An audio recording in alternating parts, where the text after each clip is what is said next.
Hello, friends. In today's episode, I'm talking to Mark and Pete, and we're trying to answer that age-old question: how many hours should a gym owner spend on the training floor? So if you're interested in finding a better balance for your time on and off the floor as a gym owner, this is a great episode for you. So keep on listening.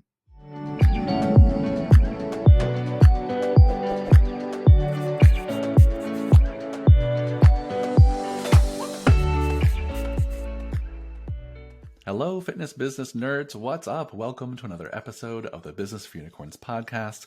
And today I'm here with these two fine gentlemen, Pete Dupuis and Mark Fisher. How are you guys? I'm good, guys. Great. How are you? Fantastic. It seems like we're both jumping in to record our podcast today on a day when we're all running around like fucking nutso people, juggling a million things. So we're just going to dive into a topic that we feel kind of passionate to talk about at this moment, because it seems to come up a lot in our conversations with Unicorn Society members, and I think gym owners outside of Unicorn Society. I think we see this trend in a lot. So what we wanted to talk about today is how many hours you can reasonably work on the floor as an owner of the gym and still grow and run a business. And, maybe I'll start this with my assumption that I don't know that there's a definitive exact number, but I know that most people that we talk to on a regular basis are gym owners who spend way too much time training on the floor and not enough time working on their business strategically, moving things in the right direction. So I think that's going to be a theme of what we talk about. But Pete, maybe I'll start with you, my friend. How do you think about how much time, trainers need to, business owners need to spend on the floor versus off the floor working on the business? Well, let's start with the elephant in the room, that is the fact that you and I have both never coached on the training floor in our own operations. Yeah, we don't care what you think. Not a single day. But we do have some thoughts, right? Yeah. I think that what I have seen in these conversations in the past is that the gym owner mentalities kind of live on the extremes. They're doing either way too much, or they have this initiative in their mind where they're like, I'm never going to coach. I'm just going to extricate myself from the training floor. And the former being concerning because you just can't build a business, as much as the cliche, like work on it instead of in it, on it instead of in it, is kind of exhausting sometimes. It's meaningful. But what concerns me is the people who figure out how to take themselves out completely and then don't understand why their personality no longer is infused in the operation, and they've lost their creativity and they stopped putting out content because they ran out of ideas. And so I do think that there's a balance, which we're going to get into. And with no science behind this number, I'd say somewhere between 8 and 12 hours a week on the training floor is a really nice place for an owner to be, to keep their finger on the pulse of what's going on in the gym and how the team is performing and experiencing the product to a degree, understanding where the strengths and the weaknesses lie. But again, I don't have any firm explanation for those metrics. If you told me, hey, Fisher likes to coach 1 4-hour shift a month and that's his sweet spot, I'd say, good. He knows his operation better than me. But I'd just say, don't scale it all the way to the bottom if you're doing too much. And if you're not doing anything, don't be like, I'm going to go back to a 25-hour a week coaching scenario and it's going to stimulate my creativity. So it's balance. It's a great place to start the conversation, right? If you're either of the extremes, you're trying to not be on the floor at all and your business is only a handful of years old, right? That's probably a challenge and you're not making enough of an impact. You don't have a finger on the pulse. You don't really, get the full picture of what's going on in your business if you're not on the floor at all. And at the other end of the spectrum is you're on the floor all the time and you literally spend no time doing marketing or sales or hiring or developing your team. That's also a big red flag. Yeah. So Fisher, talk a little bit about how over the years you've kind of danced in the middle. Yeah, I think I have. So I guess for context, so like real-time experience here. I mean, I think probably the first maybe year and a half of MFF, I was on the floor, maybe 20, maybe 25 hours per week. I'm actually curious to go back in Mind, Body, Online and actually look, because there's obviously this is a thing I could figure out. But honestly, by the summer of the very first year, we'd been open 6 months and I was already looking to pull back. I already was feeling it was not the right balance for me. I think there's a few things that factor into how one thinks about this. I think on balance, there were several years where I kept teaching a little bit because I wanted to taste the soup. At this point, I don't coach at all. I haven't in many, many, many years, and I'm not available as a substitution. There's not a price you can pay me. I just not a thing that I do anymore at this point, in part because frankly, I have demyelinated, right? If I went to coach, I'm sure I'd be passable, but the reality is you can't expect to not do something for 6 or 7 years. You'd have to be quite the narcissist to think you'd be able to come back and do that very, very well, right? So I think my proficiency in coaching a deadlift has atrophied. But when we're talking about the typical gym owner that we work with, gosh, it really depends. I mean, I have to say, it's interesting. I haven't talked to many of our clients that I feel like have gone too far the other way where they're off the floor just because so few of them can afford to do it, right? They just have to be on the floor some. I think if that was your dream, I do think it's possible, but I think there's a few things that will become issues. I think to Pete's point, if your job is the brand ambassador and you're the face of the business and you're driving the business, it's kind of hard to pull off, which admittedly we did kind of pull off, which is I get to be the dancing monkey, but I'm not in the building literally almost ever. And I think in order to do that, you have to be very good at content, and you also have to you have to remain interested in what you're doing. Because I think when I see people get bored at coaching is when they've stopped educating themselves. And I admit a previous topic of this podcast, which is also a challenge, is a lot of coaches get bored at the basics of what your business does. And then they try to drive you off of a cliff with a bunch of things that are not actually relevant to your clients because they're just so bored and they can't coach another damn deadlift. So if I'd offer in my random non-science based one, I'd say 10 to 20 with 15 probably being a pretty decent sweet spot, maybe closer to 10. And I would highlight that the other thing that is important is, to echo, I think what Pete alluded to, is if you pull yourself off the floor, you then have to do things to drive the business. If you pull yourself off the floor, but you don't know what to do with that time, that's not going to be helpful. So we have oftentimes this perverse challenge for a lot of gym owners where they are able to make enough margin, they can afford to hire somebody, they take themselves off the floor, and then they have not, unfortunately, taken our Time Ninja course. They do not time block, and they use their time just horribly, and they're not actually getting anything more done. They have a little more energy, they're a little bit less stressed, but they're not leveraging those extra 5, 10, 15 hours they've created. They just sort of putter about, and they do things that aren't really meaningfully moving the ball forward, because for the most part, at the risk of being painting with too broad of a brush and being too, I think, dictatorial about how you spend this time, you grow the business. Some of that time, of course, should be spent on developing and growing your team, but most of it is going to go into marketing, sales, business growing activity. And the challenge for a lot of individuals are they don't want to be on the floor that much, but if you don't want to do the marketing thing, well, now we have issues because now I don't really have much else to tell you. And it's going to be very hard for the margin to be exciting if you're not actually also growing the business. I 100%. I'm so glad you took in that direction, Fisher, because this is what I was going to share, is that I agree with both of you 100% that for the average gym owner who wants to learn how to run their business and they want to get good at marketing and sales and developing team and hiring a team and all that, then 100% I think 10 to 15 hours on the floor is a good sweet spot, and the rest is running the business, doing all those things with a preference towards revenue generating, lead generating activity. Like that's what you should be spending your time on. I do want to carve out a lane that I don't think we talk about enough. I think there's a good percentage of gym owners, and I would say a good percentage of even Unicorn Society members right now, who I think maybe if I had my magic wand for them, they should actually stay on the fucking floor. They should actually keep doing what they love the most, which is training people, making programs. Do that 20 hours a week, 25 hours a week, because you have spent, many of them, spent years trying to convince themselves, one day I'm going to get good at marketing. One day I'm going to learn to love sales. One day I'm going to suddenly want to be a manager of people. And some of you are just not ever going to get to that place. And that is fucking okay. Like, it's okay if you don't want to manage people or you don't want to do your books or, but someone has to. Right. So if you want to stay on the floor and keep doing what you're passionate about, which is coaching and deadlifting and working out with people and being awesome with your clients, great. You just might need a business partner. You might need a Pete or a Michael back in the day, right? Like you might need someone to do those things that you just haven't been able to bring yourself to do. And that is okay too. You don't have to get great at those skill sets if that's not really in your heart, but someone's got to friggin' do it. Would you all agree with that? Is that too? Yeah. Well, that's why I'm here today. 1,000,000%. Yeah. Yeah. Go ahead, Pete. What were you going to say? Eric came to me and he said, Pete, swiping credit cards, answering phone calls, responding to emails, explaining our pricing model. These are things that make me want to claw my eyes out.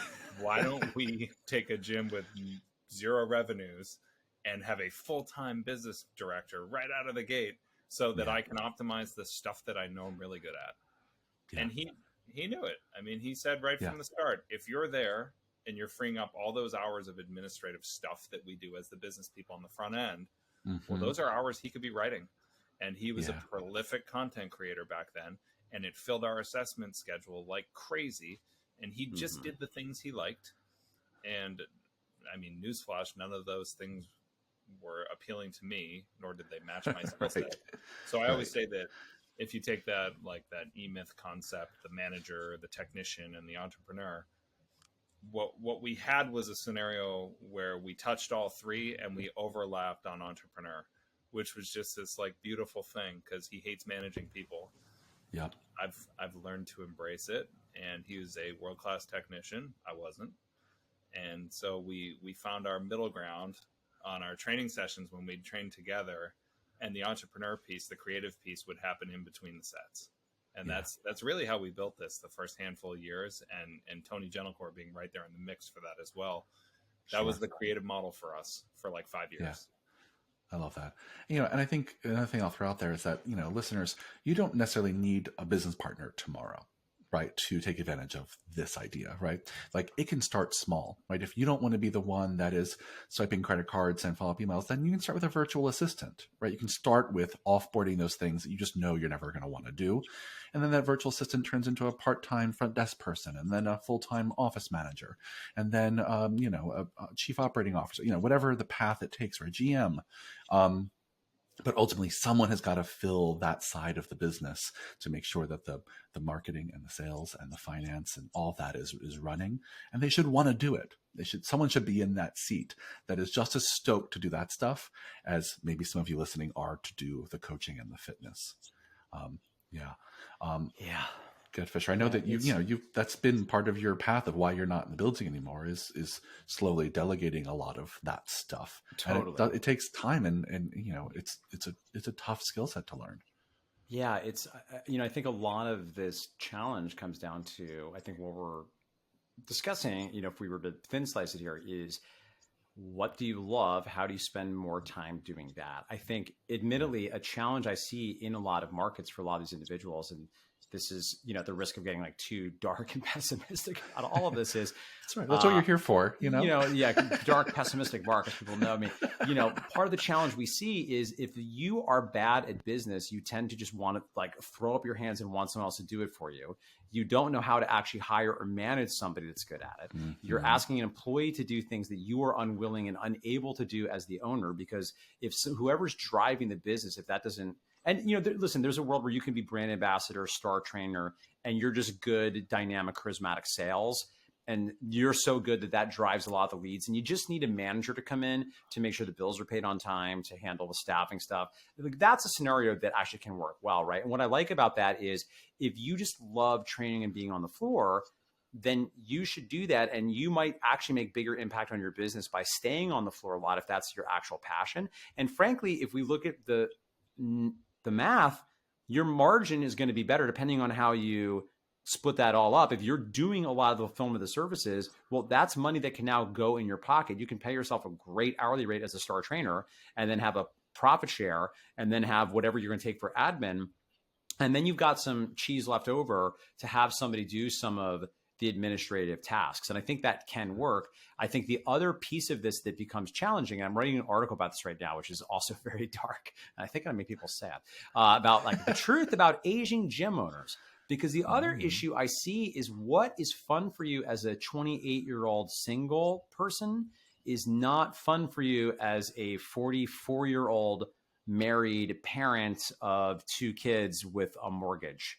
So that changes in very dramatic ways. And because the most consistent cognitive quirk that trips up people, there's many of them, but one of them is what's called effective forecasting, which is fancy, just means people do not do a good job of anticipating how they're actually going to feel about things. So the challenge is when you're talking to a hotshot young trainer that's maybe opened up a facility, they just can't see a world where they're ever going to not want to be on the floor 30 hours per week. And they're making a great living, particularly at that age, for doing it. They love the hours. They love wearing sweatpants. They love thinking, eating, breathing, training. They got a couple other trainers to help them out. They've got their own space. They now have the status of being a business owner. And that's all well and good. But the challenge is you're not making enough money. Well, I'll go so far as to say ever. You're not making enough money that you're going to be retired at 40 years old. So what happens is as trainers get into their 40s and 50s, there's always outliers, but more times than not, their body, their interests, they just can't handle those hours, particularly if you're looking to have a somewhat more normative social and family life, which precludes you from working 30 hours before everyone else is on work, after everyone else is on work, and on the weekends. And you have to be there to service the revenue and can't go on vacation. So, I don't mean to be too dark about that, but I do want to offer that, I guess, as a little bit of a cautionary tale that if right now you're listening to this and you think the move is, I'm just going to train forever because that's a thing that I love, listen, more power to you. I support that. And I just want to offer, as your big brother Mark here, Uncle Mark will tell you, that what you want is almost always going to change over time. And it is important to perhaps build in some possibility for a different relationship with your business as the way you want to engage with it changes over time. I'm terrified about that article and how it's going to make me feel. Why, P? Are you gonna be embarrassed that you finally have to stop working 40 hours on the floor? You have to give up that personal training client that's been loyal to you. Mrs. Rossini's finally not going to have you as your one-on-one trainer, and you're so afraid she's going to write you a bad Google review. I feel like I know Mrs. Rossini at this point. I use your terminology. After we wrap this, I will tell you this is related to the subject matter. After we finish, I'm going to shut down my computer and step away from the day because we've collectively been doing coaching calls and doing all our work, and we need to shut down sometimes. And I'm going to go into the gym at the absolute busiest apex part of the day at a busy time of year, and I'm going to train with the people. And John's going to make the same bullshit joke that he always does. Oh, Pete's out here to experience the service. And everybody's going to laugh and make fun of me a little bit, but he's going to be right. And I'm going to go out there, and that is my on the floor hours. I'm going to see where our equipment is tattered and needs to be replaced. And I'm going to realize that there's a part of the gym that we're not keeping clean enough. And I'm going to see that there is overflow in certain areas as far as equipment usage goes and parts of the gym that are underutilized. And I'm going to bring it to staff meeting tomorrow morning, just like I always do. And we talk about the things that we see in the moment. And a lot of this stuff that you need to see while the place is being used stops being on your radar when you're the gym owner who has separated yourself from the training floor. So that's the version of in the gym that I build into my schedule pretty routinely. And it is not a good time of day for me to be out there training. Like it means I can't, I'm not going to be sprinting on the track while there's 40 kids out there and I'm running around people. I have to I'm not optimizing my training experience, but it's an important hour to hour and 15 minutes for me as I think about how this place moves. So, I don't coach. Keeler doesn't coach, but there is a reason to get out there and be in it periodically. Yeah, 100%. I also want to tease out maybe one last thought from what you shared, Fisher, which was the idea that even if you are the person who's not ever going to be super stoked to run your marketing, your sales, manage your team, do your finances, you need to know enough to be able to manage the people who are doing that for you. And I think that's just like a really critical thing to call out. It's like, yeah, you can totally delegate that stuff, but you have to have enough knowledge of those areas, just enough to know that those people are doing a good job, to know what good results look like, to know what good strategies are, because you have to be somewhat involved in managing them. And to do that, you have to know enough about the job. Not that everyone has to be great at the job for the people they're managing. That's certainly not the case, but you need to know enough about what a good job looks like to be an effective manager. Yeah. In fact, if I can offer even one more provocative comment says, it's part of why you almost can't find an ad agency anymore that will just run your ads. That vendor doesn't exist anymore because what happened is the industry writ large threw up their hands for marketing, threw their money at these vendors in exchange for getting easy leads.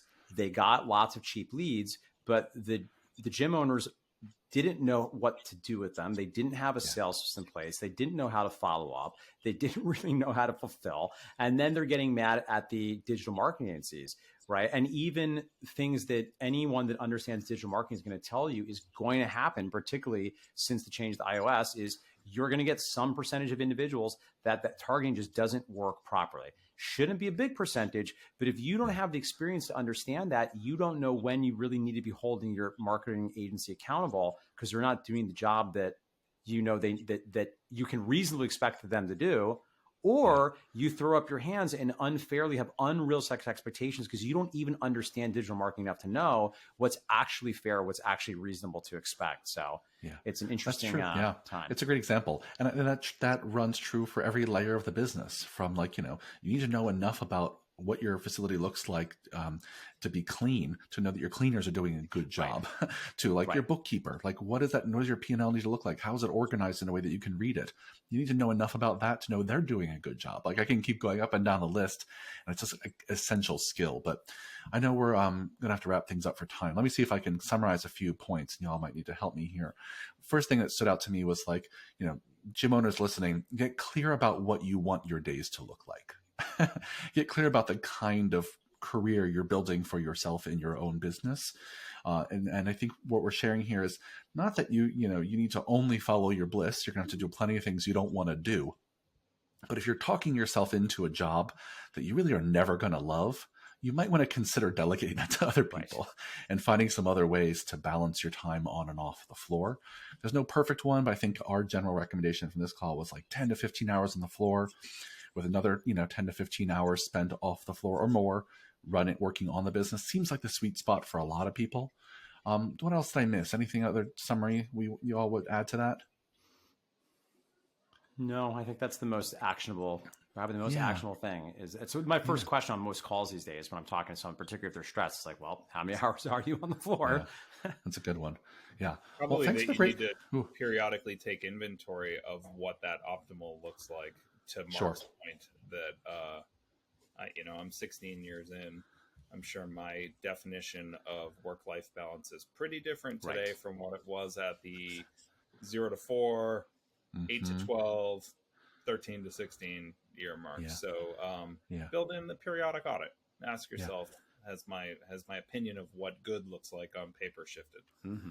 Make a habit of self-assessing. Is this what I still want? Because to Mark's point earlier, what you want is going to keep changing. Even if right now you don't think it will, you're probably wrong. It's probably going to change. Amazing. Well, thanks for this great conversation, gents. Listeners, if you love this, please leave us a 5-star review everywhere you listen. Let us know what you want us to talk about next. Email us, Michael, Mark, Pete at businessunicorns.com. Thanks for the great chat, gentlemen. Talk to you on the next one. Take care, guys. Bye.